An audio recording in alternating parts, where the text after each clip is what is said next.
Para os irmãos, amém? Motivo de muita alegria estarmos aqui mais uma vez. Pela manhã nós já estivemos com uma responsabilidade. Abra sua Bíblia em Romanos capítulo 1, versículo 16 e 17.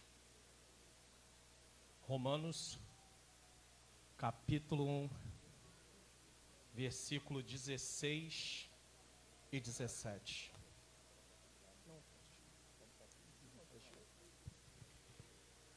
Quantos acharam? Romanos capítulo 1, versículos 16 e 17. Quantos acharam, digam amém. Diz assim a palavra de Deus: porque não me envergonho do evangelho de Cristo, pois é poder de Deus para a salvação de todo aquele que crê, primeiro do judeu e também do grego, porque nele se descobre a justiça de Deus de fé em fé, como está escrito: mas o justo viverá da fé. Mas o justo viverá da fé. Podei tomar os seus assentos. Hoje nós estamos completando 504 anos da Reforma Protestante. O monge Martim Lutero afixou 95 teses, e entre essas teses ele batia contra o sistema da igreja da atualidade, que estava totalmente desvirtuado da palavra de Deus. A igreja da atualidade naquela época acreditava que era suprema acima da palavra. E o monge Martim Lutero, ele sendo ali direcionado pelo Senhor, ele se levanta contra um sistema muito forte, muito poderoso, mas ele tinha a ajuda do Senhor, ele tinha a graça do Senhor. Quem estuda a biografia de Lutero descobre que Lutero era um trator, precisava de um homem assim. Para que não venhamos fazer comparação com nomes de homens da atualidade, eu conheço um pastor presidente que, se fosse colocar, colocaria ele assim como um Lutero, nesse caso, por causa da forma que ele parte para cima. Lutero era mais ou menos assim. Eu não estou falando da linguagem, eu estou falando da coragem. Mas isso é ministério específico, também não posso dizer que todo mundo vai ser Lutero, porque não dá. Lutero era Lutero. E graças a Deus ter levantado aquele homem naquela época, hoje nós estamos aqui para poder comemorar 504 anos da Reforma Protestante. Talvez você diga assim, mas o que isso tem a ver conosco? Eu já vi até pentecostais, irmãos, dizer, eu não sou reformado. Tá, você não é reformado, mas nós fazemos parte da Reforma Protestante. É complicado, né? As pessoas às vezes não sabem nem o que está falando, porque se você entender o que é a reforma, aí você, não, eu mesmo sendo pentecostal, nós fazemos parte, nós somos protestantes. Os cristãos reformados é uma outra situação que a gente não vai entrar aqui. E na Reforma Protestante, depois de um tempo, não foi Lutero que fez isso, não foi ali os primeiros reformadores, mas foi estabelecido 5 sola. Sola Escritura, somente a Escritura, somente Cristo, somente a graça, somente a fé e somente a Deus toda a glória. E esse texto que foi lido aqui hoje, ele fala sobre justificação pela fé. E esse texto aqui nos mostra o conjunto desse texto, porque Romanos capítulo 16, capítulo 1, versículo 16 e 17, para alguns teólogos é o tema da carta. Aqui está o tema da carta. Paulo vai desenvolver toda a carta em cima desta temática aqui, sobre a questão da justificação pela fé e do evangelho ser o poder de Deus que salva o pecador. E é por isso que a mensagem de hoje é: o evangelho é o poder de Deus para a salvação de todo aquele que exerce a fé. Porque não basta apenas crer, é preciso exercer a fé, é preciso praticar a fé, é preciso viver a fé. Alguns dizem que este é o 5º evangelho, outros dizem que é o maior tratado soteriológico, ou seja, a doutrina da salvação. Mas a grande verdade é que toda a Escritura se complementa. Então não tem aquela parte mais importante ou a parte menos importante, mas Deus fala de acordo com a nossa necessidade. Quem estava ontem aqui na festividade pôde presenciar Deus usando a vida do nosso pastor, amigo, pastor Nicásio, e ele falou sobre o tema que foi proposto pelo nosso pastor: as portas do inferno não prevalecerão contra a minha igreja. E eu vou usar como pano de fundo a mensagem do pastor. Eu não vou entrar na mensagem dele, mas eu vou tocar em alguns pontos que ele acabou tocando, porque faz parte desta mensagem também. Porque para entender o seguinte: para que ou por que eu preciso ser justificado pela fé? Por que e para que eu preciso de salvação? Quando Deus criou o homem, que colocou ele no jardim do Éden, ele deu um mandamento só para o homem. Um mandamento. Repita comigo: um mandamento. Só um mandamento. Deus dá. E o mandamento está em Gênesis capítulo 2, versículo 16 e 17. E ordenou o Senhor Deus ao homem, dizendo: de toda a árvore do jardim comerá livremente, mas da árvore da ciência do bem e do mal, dela não comerás, porque no dia que dela comeres, certamente morrerás. Esse é o mandamento que Deus dá ao homem. Deus dá um mandamento ao homem, só que o diabo vem, o pastor Nicásio falou sobre isso, eu só estou relembrando. O diabo vem, usa a serpente e engana Eva para chamar Eva para uma independência. Ou seja, vocês não precisam de Deus. Vocês podem ser igual a Deus. Para que servir a Deus se vocês podem ser Deus? E agora, no sentido assim, igual a Deus, não mais do que Deus, mas igual a Deus. Então Satanás, ele usa a serpente para enganar Eva. Gênesis 3, 4 e 5 diz: então a serpente disse à mulher: certamente não morrereis, porque Deus sabe que no dia que dele comerdes, se abrirão os vossos olhos e sereis como Deus, conhecedor do bem e do mal. Essa é a situação deles naquele momento. Eva come, dá o fruto para Adão, seu marido, e os seus olhos se abrem automaticamente. Isso está em Gênesis 3, versículos 6 e 7. E vendo a mulher, olhou o fruto, que aquela árvore era boa para se comer, agradáveis aos olhos e desejável para dar entendimento, tomou. Ação humana. Não é o diabo que obriga ninguém a pecar, não. Ela tomou, ela pegou o fruto. Isso aqui é uma coisa muito importante de se colocar.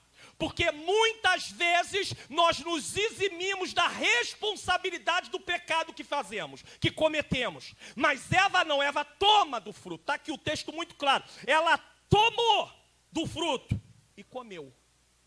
Quem come é Eva. Quem obrigou Eva a comer? Ninguém. O diabo induziu ela, mas o diabo não forçou Eva a comer.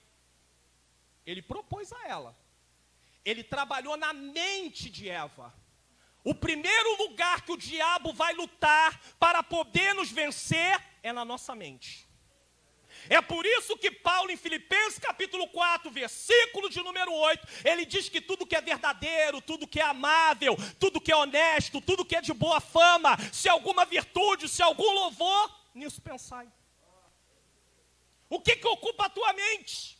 Eva é tomada ali porque ela acha aquilo que? Desejável para dar entendimento, bom para se comer, agradável aos olhos. E agora ela toma e come, mas ela não só toma e come, ela dá para o seu marido.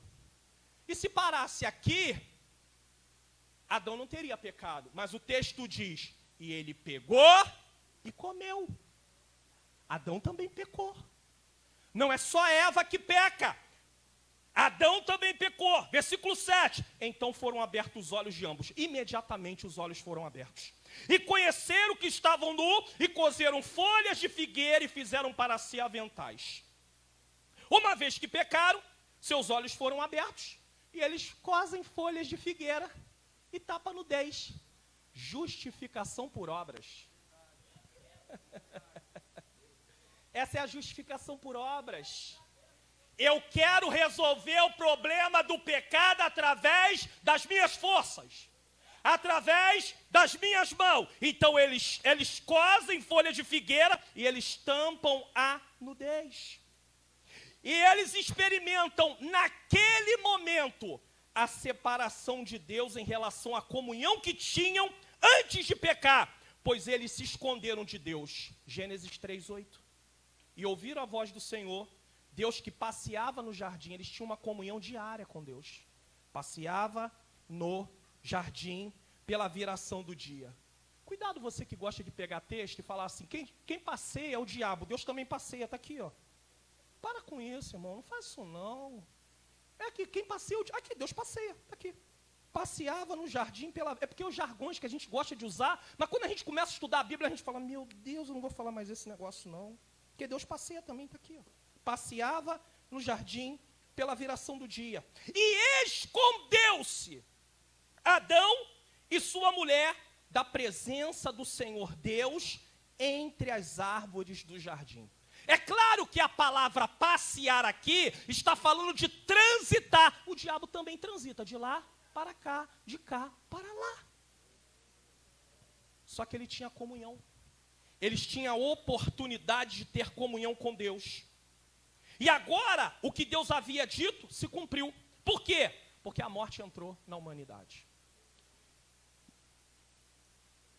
Sabe por que Jesus chama Satanás de mentiroso? Porque João 8,44, que ele é o pai da mentira, porque ele enganou o primeiro casal, ele enganou Eva. Ele, quando falou o que ele disse para Eva, ele estava mentindo. A morte se apresenta em 3 aspectos, em 3 características. O pastor Nicasso falou, morte, só que eu vou começar numa ordem diferente. Morte espiritual, morte física e morte eterna. Ou morte física, morte espiritual e morte eterna. No mesmo momento que eles comeram da árvore, eles tiveram a morte espiritual realizada em suas vidas.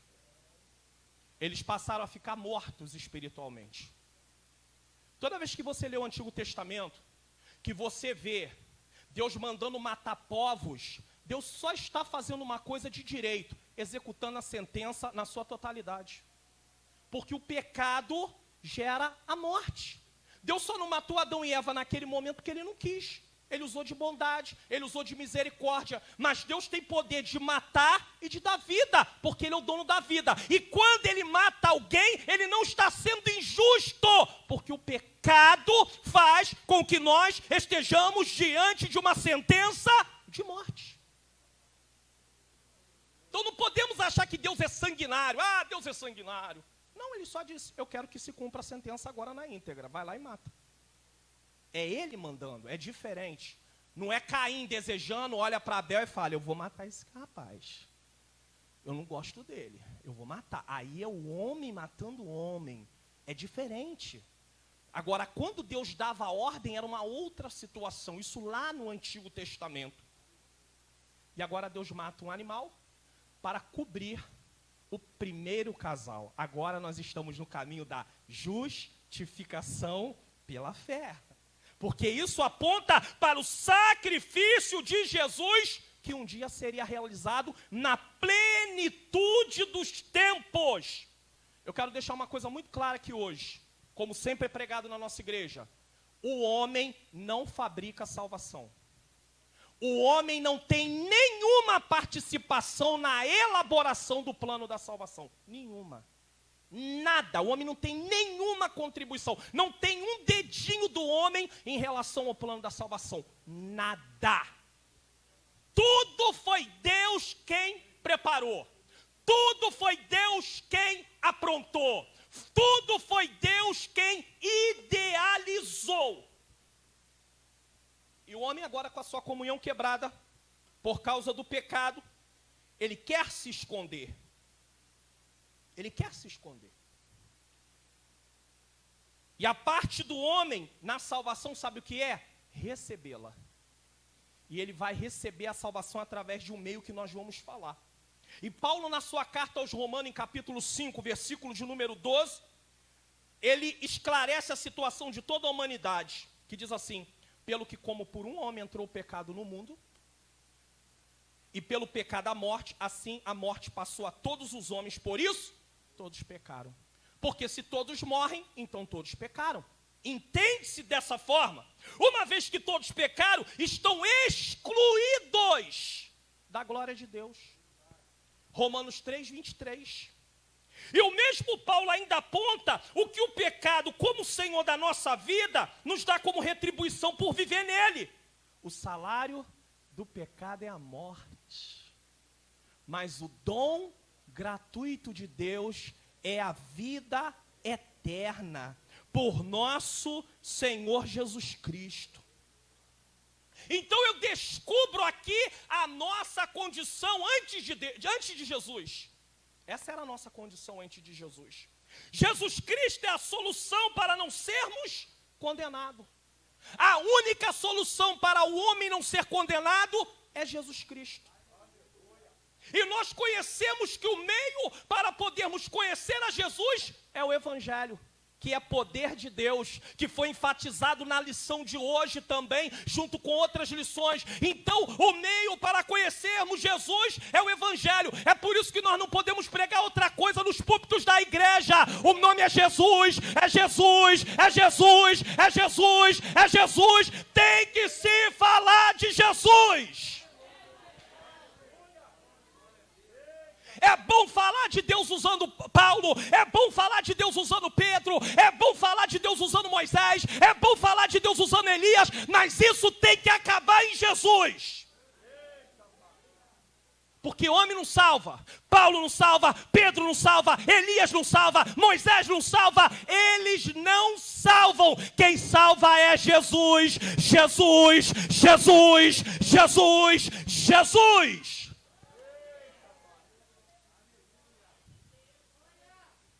Mas já que a gente descobriu a situação do ser humano condenado, e conhecemos que por meio do Evangelho Jesus nos salva, o que nós precisamos fazer?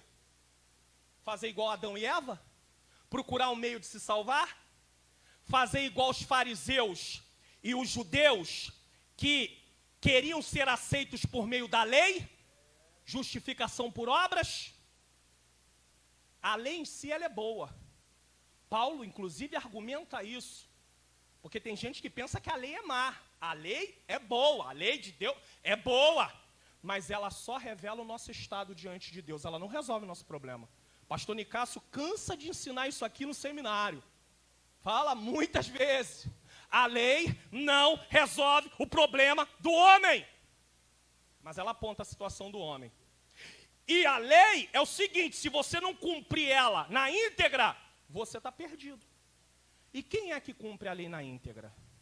Ninguém. Então, nós entendemos que diante de Deus nós estamos culpados. Paulo, escrevendo aos Gálatas, porque as escrituras, elas se complementam e estão interligadas. É por isso que é bom você ler a palavra como um todo. Não adianta pegar um versículo isolado e ler uma parte, porque você não vai entender. Mas olha como vai se complementando. Gálatas 3, 10 e 11 diz assim: todo aquele, pois, que são das obras da lei, estão debaixo de maldição. Porque escrito está: maldito todo aquele que não permanecer em todas as coisas que estão escritas no livro da lei e fazê-las. É evidente que pela lei ninguém é justificado diante de Deus, porque o justo viverá da fé.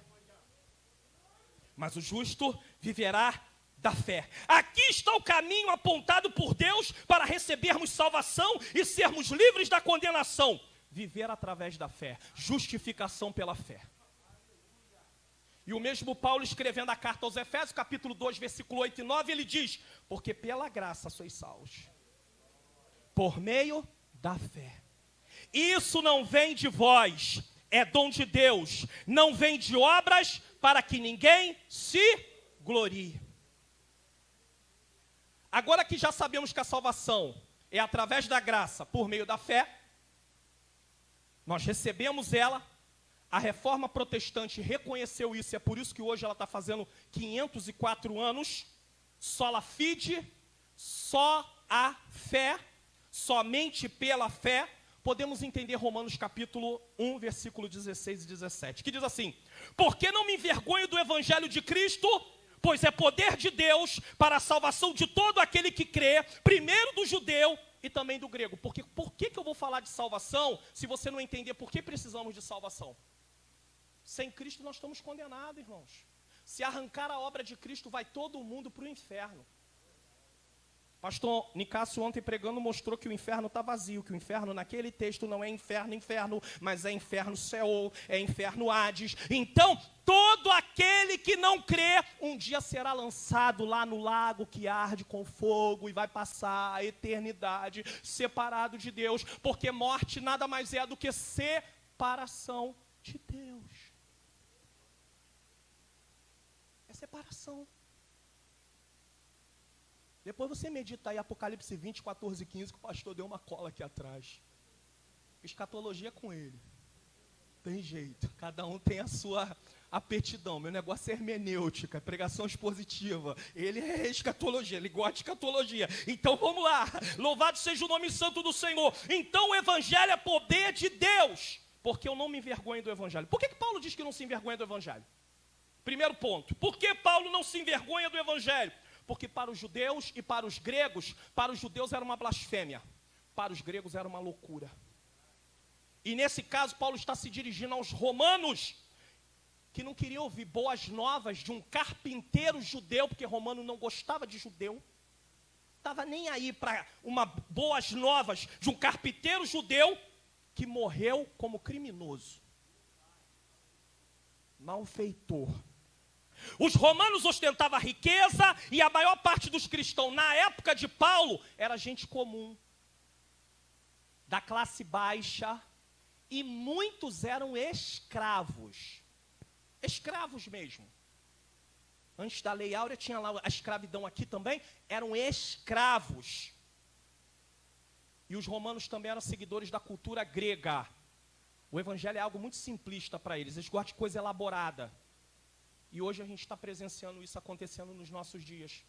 Porque eles não querem mais pregar que Jesus salva, que Jesus cura, que Jesus liberta, que Jesus transforma. Tem que colocar alguma coisa na mensagem do evangelho para dar uma aprimorada.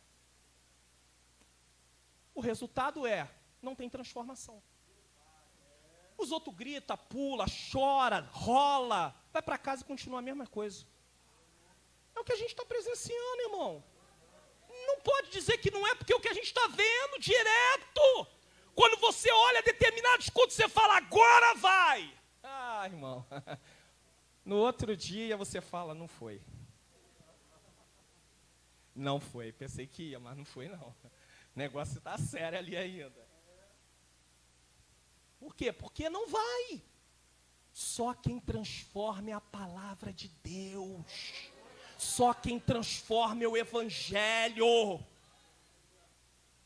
E ele vai dizer, por que não me envergonho do evangelho? Pois é poder de Deus. Esse pois aqui está explicando. O que Paulo está dizendo? Eu não me envergonho do evangelho, que é uma notícia muito boa, é uma notícia excelente, é uma notícia que traz vida, porque é poder de Deus.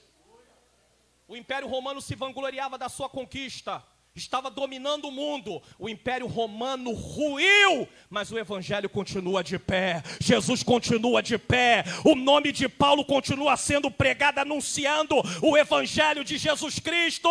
Por quê? Porque ele pregava o Evangelho de poder. Eles desprezaram o Evangelho, mas o Evangelho continua de pé. Porque ele é sustentado pelo próprio Deus. É o dunamis, é o dínamos de Deus. Mas para que poder? Para que esse poder? Para a salvação. Nós já entendemos que estávamos antes de Cristo mortos espiritualmente. Éramos culpados, pastor Nicásio bateu nisso aqui.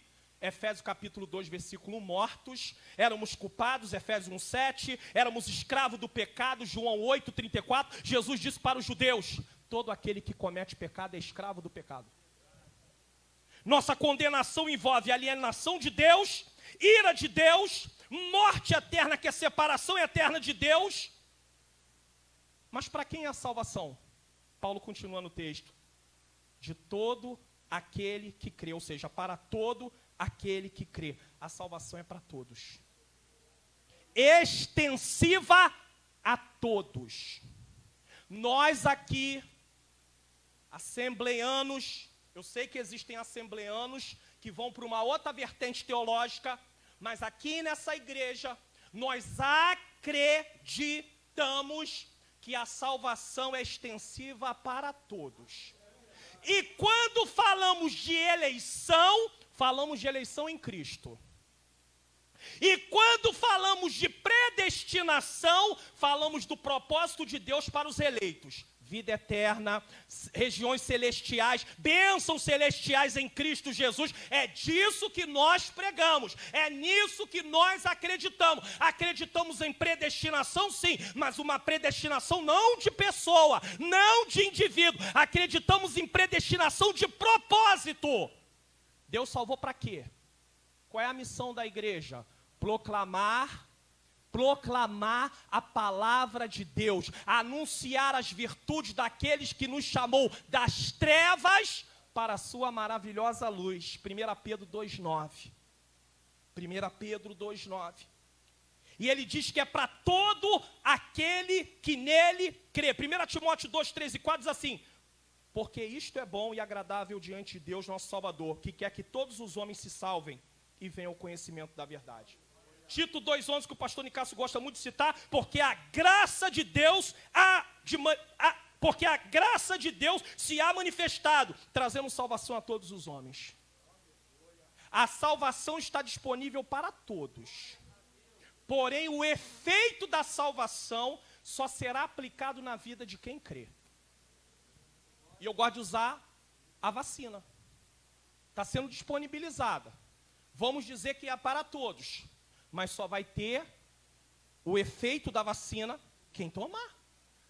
Não tem como você ter o efeito da vacina sem tomar. Está lá. As pessoas querem salvação sem aceitar Jesus. As pessoas querem salvação sem um compromisso com Deus. Não tem como. Ah, mas eu não gosto disso, pastor. Eu não aceito isso. Ah, Deus não está perguntando se você aceita, se você gosta, não gosta. Quem vai perder é você. Sabe, irmãos, às vezes eu penso que a gente pensa que salvação é tomate no final da feira. Não no dia de hoje que o tomate está caro. R$10 o quilo. Pelo menos estava ontem lá em Vicente Carvalho. R$10 o quilo. Falei, meu Deus, o que é isso? Tem ouro aí dentro desse tomate? Mas parece que tem gente que pensa que Deus está oferecendo salvação como tomate no final da feira. Leva, pelo amor de Deus, leva. 3 bandejas de morango. Vamos falar do morango. 3 bandejas por 5. Não, pastor, é por 10. Não, mas é promoção. Por 5. Leva 5 bandejas por 5. Ei, a salvação está sendo oferecida, mas não é tomate no final da feira, não. Quem quer, quer, e quem não quer, vai assumir as consequências do que não quer. Precisamos aceitar a salvação. Essa é a nossa parte. A parte de Deus foi planejar a salvação. A nossa parte é aceitar.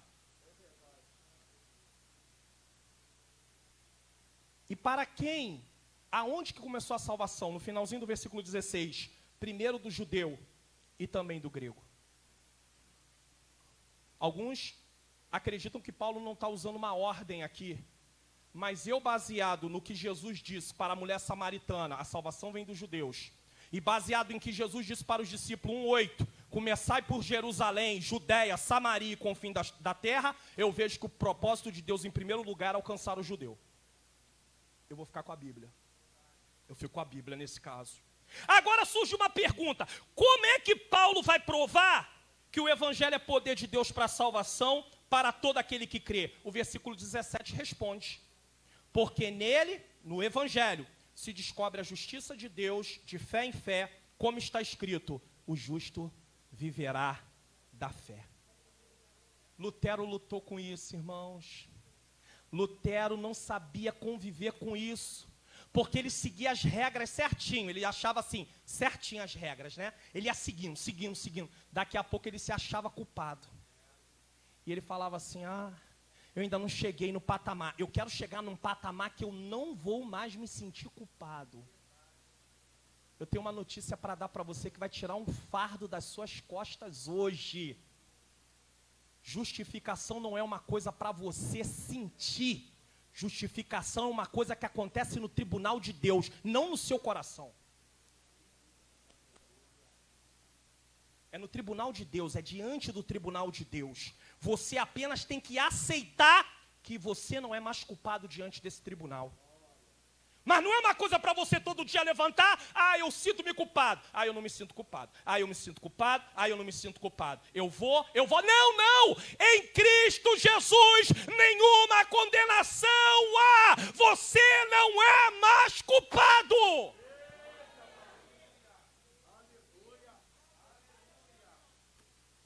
Porque senão você fica se afligindo igual Lutero.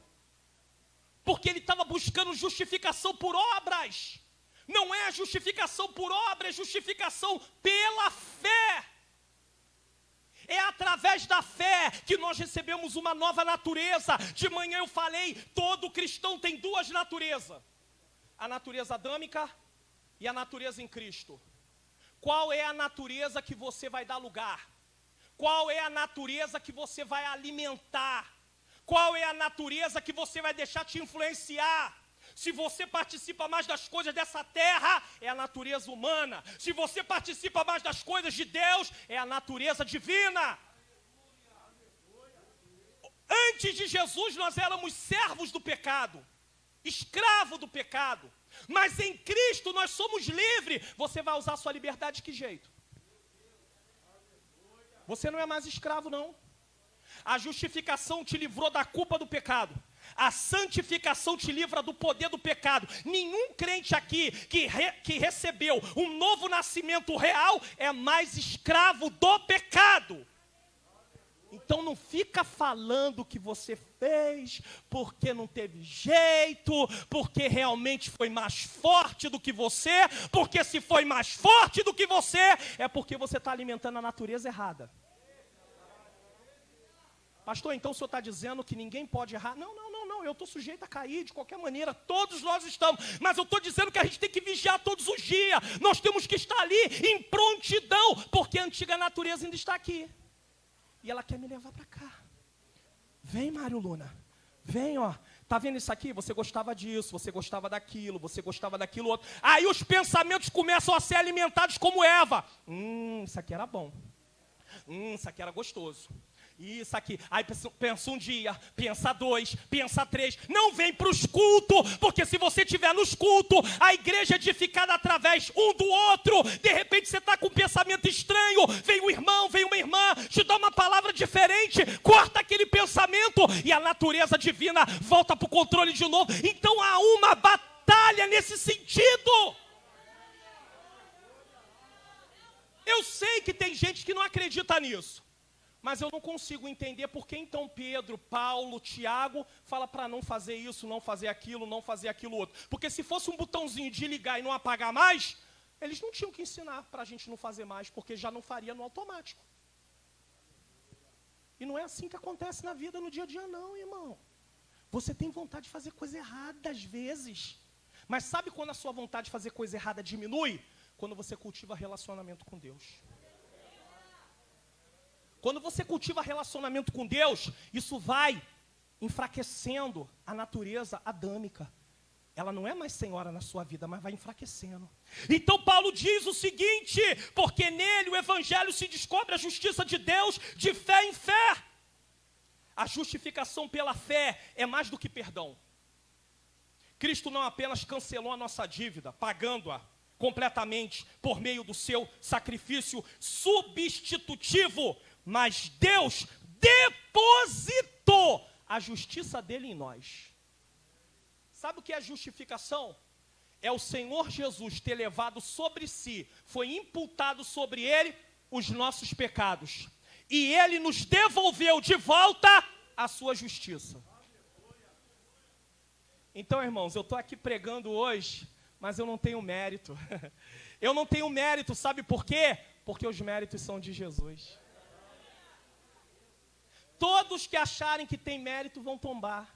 Seja ele quem for, em determinado momento da sua vida, ele vai tombar. Nós deixamos de ser réus, nós deixamos de ser filhos da ira.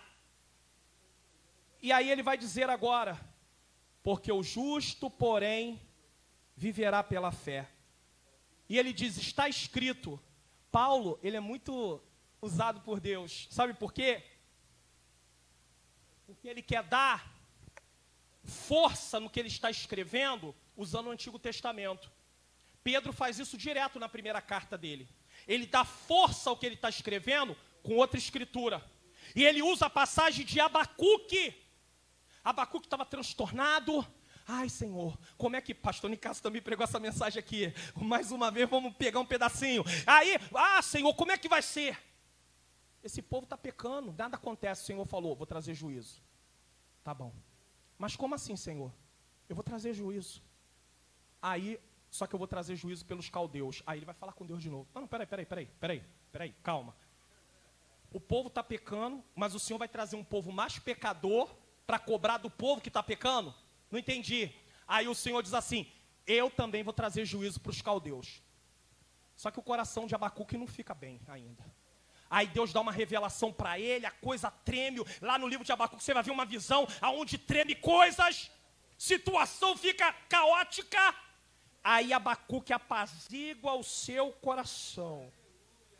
E ele fica em paz com aquela situação.